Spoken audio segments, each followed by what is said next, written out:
This is Umaga to Danganan. Antonio na naman, this time making sure. Balik sila kay Solomon Cone. This time, 3 defenders as Maranya. Antonio trying to challenge Cone. Wow! He scores. Casturico naman ang susubok. Knocks down the triple.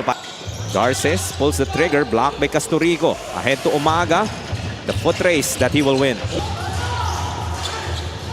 Remodaro. They go to the block. Cone. Finds a cutting Tomales for the end one. may pride pang matitira kay Balyan. That was Method. A 3 on the way para kay Tomales. Knocks down. Looking for Cone once again. Enondo is free for a 3 and splashes it. pass for the end. Another pass. Cone backing down Antonio. Just powering his way. Siya na rin magtatakbo para sa PWU. Setting up laban. Baseline jumper will fall. Running into a brick wall there. It's Maranya! The 3. Decides to attack. Umaga with 3 to shoot. Knocks down the triple. So Tomales will just fire another. Wala naman daw. Finds Laban for a 3. Splashes it from the left. They go inside. Mumbanya.